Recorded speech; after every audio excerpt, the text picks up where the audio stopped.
It was a cold night in New York City in the year 1883. The wind blew across the East River, where the city lights danced on the water. That night, something big was about to happen. After 14 years of work, a giant bridge was ready. This was not just any bridge. It was the Brooklyn Bridge. People from Brooklyn and Manhattan waited for the first steps across the bridge. They looked up at the two tall stone towers. The towers were bigger than anything they had ever seen.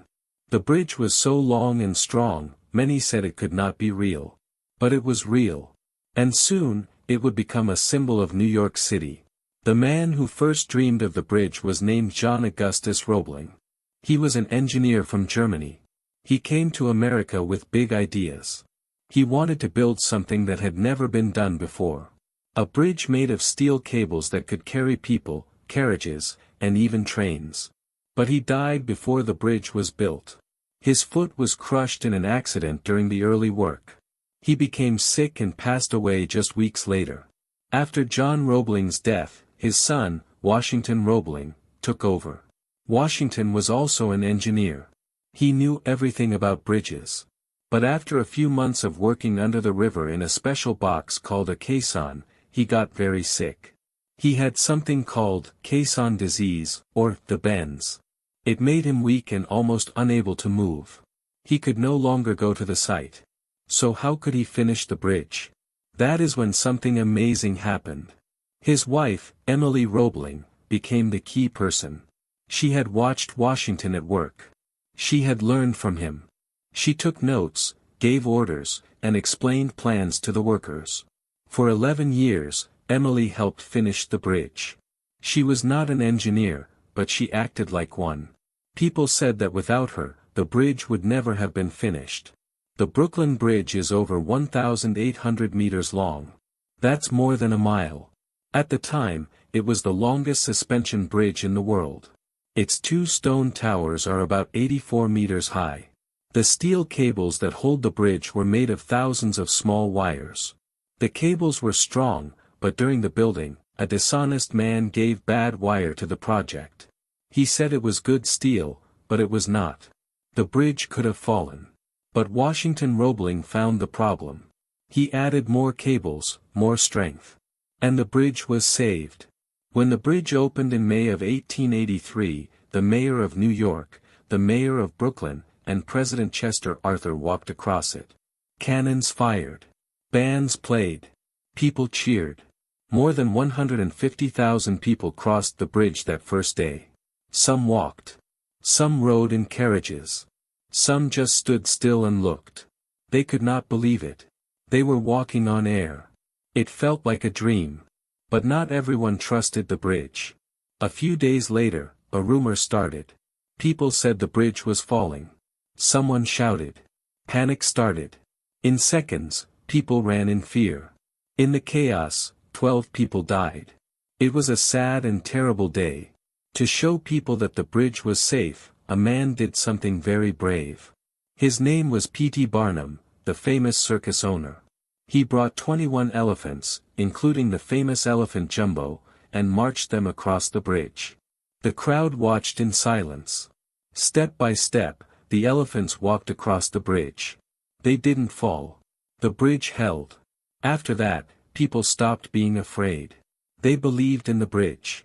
Over the years, the Brooklyn Bridge became more than a way to cross the river. It became a symbol of hope and strength. People from all over the world came to see it. They took photos. They walked hand in hand across it. Poets wrote about it. Artists painted it. Lovers kissed in its shadows. There are also legends about the bridge. Some say the bridge is haunted. Workers died building it. Maybe their ghosts are still there. People say they have heard footsteps at night. Some say they've seen shadows on the towers. No one knows if it's true. But the stories continue. Today, the Brooklyn Bridge is over 140 years old. It still stands strong. It has seen the city change. It has seen war and peace, silence and noise, sadness and celebration. It has carried horses, cars, bicycles, and people. It has survived storms, traffic, and time. It is not just a bridge. It is a piece of history. And it all began with a dream. In the years after it opened, the Brooklyn Bridge changed the city forever. Before the bridge, Brooklyn and Manhattan were like two different worlds. To go between them, people used ferries. But ferries were slow, and in the winter, the river would freeze. People had to wait. They missed work.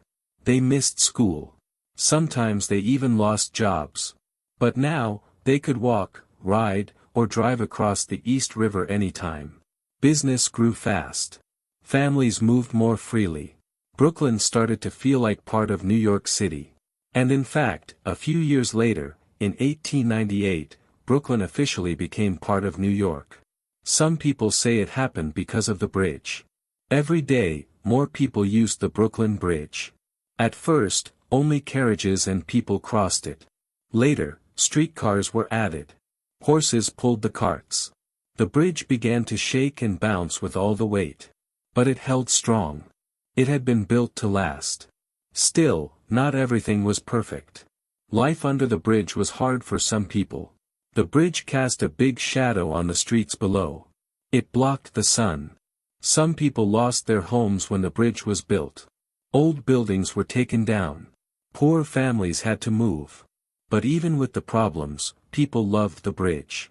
They gave it nicknames. Some called it the eighth wonder of the world. Others just said, the Great Bridge. It became a symbol of progress. In schools, children learned about the people who built it. They read about Emily Roebling, the woman who helped finish the work. They saw her as a hero. Many tourists came to visit the bridge. Some wanted to walk across it. Others just wanted to look at it from the water. Painters set up easels along the river. They painted the towers, the cables, the sky. Poets sat under the bridge and wrote lines about time, love, and hope. One poet, Hart Crane, wrote a whole poem just about the bridge. He said it was like a voice from the sky. He wrote that it sang to the city. That it pulled the city up toward the clouds. His poem was called The Bridge. It is one of the most famous poems in American history. There were also quiet moments on the bridge. A man might stop walking and think about his life. A woman might look down at the water and feel strong, or feel lonely. The bridge saw many stories. It held many secrets. Not all stories were happy. Over the years, some people went to the bridge in great sadness. They thought they had no more hope. The city was too hard. Life was too heavy. They wanted to jump. Police officers began to walk the bridge every day. They talked to people. They listened. They helped. The city also put up phones, so people could call for help. Today, those phones are still there. There is a special part of the bridge for people to walk. It is above the road. It gives a perfect view. You can see the city on both sides. You can see the tall towers of Manhattan. You can see the Statue of Liberty far away. You can see the little boats on the water, moving like toys. You feel like you are flying. Every year, millions of people cross the Brooklyn Bridge. Some walk fast. Some walk slow. Some stop to take pictures. Some ride bicycles. Some wear headphones and listen to music. Others hold hands. It doesn't matter where they are from. When they are on the bridge, they are all part of one story. The bridge is also strong in the city's memory. After the September 11th attacks in 2001, thousands of people had to leave Manhattan on foot. The subways stopped. The buses stopped. Cars could not move. But the bridge was still there. People walked across it quietly. Some were crying. Some were holding children. They walked to Brooklyn, one step at a time. The bridge gave them a way home. The Brooklyn Bridge has also been in movies. It has been in books. It has been on T-shirts and posters. In action films, aliens or monsters sometimes attack it. But the bridge never breaks. It always stands strong. That is what the bridge means to people. It is strength. Sometimes people get married on the bridge. They walk to the middle and say their vows. The city shines behind them. The river moves below. The wind touches their faces. It is simple. It is beautiful. The bridge has seen thousands of kisses. And maybe, at night, when the city is quiet and the moon is high, you can feel the bridge breathing. It is not made of stone and steel only. It is made of dreams. Dreams from people who believed they could build something great. Dreams from people who crossed it in hope. Dreams from people like you and me. The bridge is alive. In the morning, when the sun rises over New York, the Brooklyn Bridge is one of the first things to shine. The cables turn gold in the light. The stone towers glow with warmth. It is like the bridge wakes up with the city. Sometimes, when it rains, the bridge disappears in the fog. You can't see the towers. You can't see the river. It feels like the bridge is going into another world. People walk across it with umbrellas, their heads down, their coats pulled tight. But the bridge is still there. Even in the rain, even in the snow, even in the wind. It waits. It watches. There are many small secrets on the Brooklyn Bridge. Most people don't know them. But they are there, hidden in the stone and in the steel. One secret is deep inside the towers. There are rooms there, rooms made of bricks. During the Cold War, one of these rooms was used to store emergency food and water. If there had been a nuclear attack, some people could have hidden in the tower. The food was old. The water was in cans. But the room was dry and safe. This was not in any guidebook. It was found many years later, by accident. Everything was covered in dust. Another secret is under the bridge, on the Brooklyn side. There is a small park there now, and you can sit on the grass and look up at the bridge. But under the ground, there are old train tracks. A long time ago, trains ran across the bridge. They carried people and goods between the two sides. Then the city changed, and cars and buses replaced the trains. But some of the old tracks are still under the road, like bones under skin. One of the most famous stories about the bridge is not true, but people still love to tell it. The story says that when the bridge was finished, a man tried to sell it. He told people they could buy the bridge and charge money to anyone who wanted to cross. He was a con artist. He had no real right to sell it, of course. But people believed him. They gave him money. The man became rich, and they got nothing. The truth is, this kind of trick did happen in New York, but not with the Brooklyn Bridge. Still, people love the idea. It's part of the bridge's legend. There is another strange and wonderful story. It is about a man named George C. Parker. He was one of the greatest tricksters in the city's history. He sold many things he didn't own. One of those things was the Brooklyn Bridge. He sold it more than once. He made fake papers. He told people, now you are the owner. You can put up toll booths. You can charge 5 cents to cross. Some people believed him. They tried to stop traffic. The police had to come and explain. You can't buy the bridge. It belongs to the city. Still, Parker laughed. He went to jail many times, but he always found new ways to fool people. Today, when someone believes something silly, New Yorkers say, and I've got a bridge to sell you. It's a joke, and it comes from this old story. Even with these legends, the bridge is not just a place for stories. It is a place where real people live their lives. In the early mornings, workers cross it on bicycles. They wear backpacks and drink coffee from paper cups. In the afternoons, students walk across in groups, talking in many languages. They laugh. They take selfies. They shout when the wind blows too hard. Sometimes musicians play under the arches. A man plays the violin. A woman sings. Their voices echo between the stones. People stop to listen. Some give coins. Some just smile. A bridge can be a place of music. And there is something more. The Brooklyn Bridge is not just about people in New York. It is about the human spirit. It shows what people can do with hands, with minds, with dreams. When John Roebling first had the idea, people said it was impossible. A bridge that long, that heavy, over water that deep. They laughed at him. But he believed. His son believed. His wife believed. And together, with thousands of workers, they made the impossible real. When you walk on the bridge today, you are walking on history. Your feet step where others stepped 140 years ago. Lovers, soldiers, teachers, workers, dreamers. You are part of their story. And one day, someone else will walk there too. They will walk in your footsteps. The Brooklyn Bridge is more than stone. It is more than steel. It is more than stories. It is hope. It is effort. It is the idea that something great can be made, even when the world says no. And so it stands, day after day, year after year, quiet and strong above the river. Watching. Waiting. Carrying dreams. Now imagine it is evening. The sun is going down. The sky turns orange and purple. Lights come on all over the city.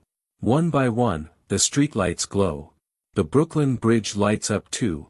Tiny white lights shine along the cables like stars. The bridge becomes a path in the sky. People walk slowly now. They take their time. They stop and look. They feel something deep in their hearts. They are standing on a piece of the past, and a piece of the future. The sound of cars moves below their feet. The river flows under the bridge. Boats pass by. Music plays from somewhere.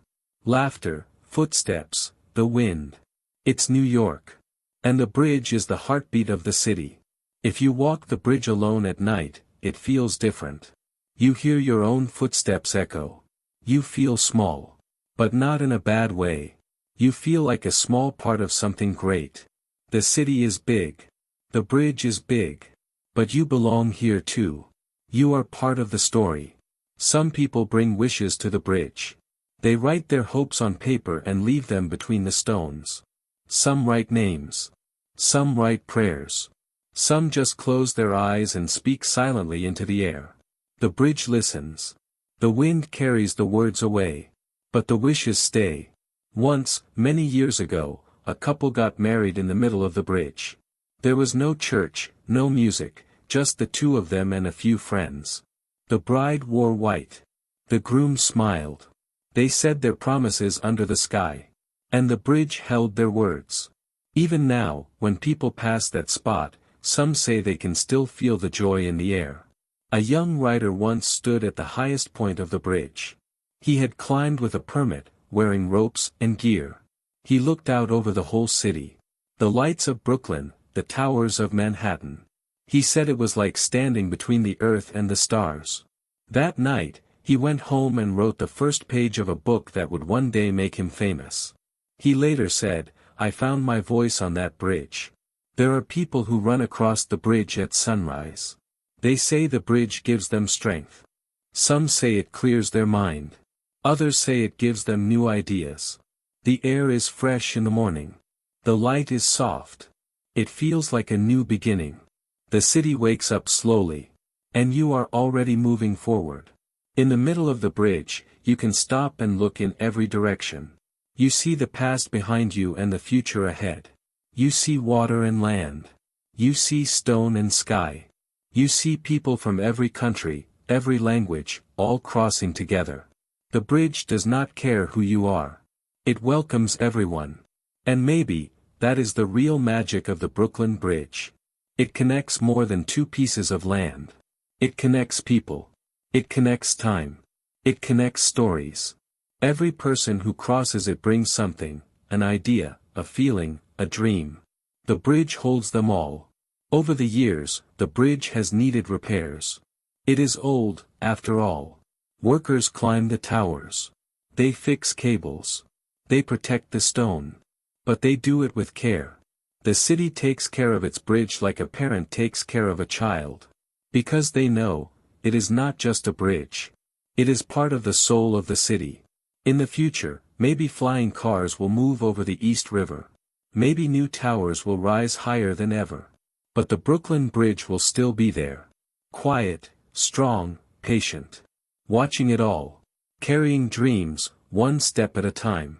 You can visit the bridge today, any day. You don't need money. You don't need a reason. Just come. Bring your eyes, your thoughts, your stories. Walk from Brooklyn to Manhattan, or from Manhattan to Brooklyn. Look at the water. Look at the sky. Feel the cables above you, like the strings of a giant harp. Listen. Maybe you'll hear the echo of a hammer, or the voice of Emily Roebling, giving instructions. Maybe you'll hear the elephants walking. Or the man who sold the bridge laughing somewhere in history. Maybe you'll hear your own heart, beating in rhythm with the steel. And when you step off the bridge, back onto the street, you will be a little different. Something will stay with you. A feeling. A light. A memory. The Brooklyn Bridge gives a gift to everyone who crosses it. It was built with courage, with hope, with hands and hearts. It stands as proof that people can do great things. Even when it's hard. Even when it seems impossible. So if one day you are in New York, go to the Brooklyn Bridge. Walk slowly. Breathe. Think. Dream. And remember, you are walking on more than a bridge. You are walking on history. On love. On stories. You are walking on a miracle. Thank you for listening to this story. If you liked it, write about it in the comments and subscribe to the channel so you don't miss new stories.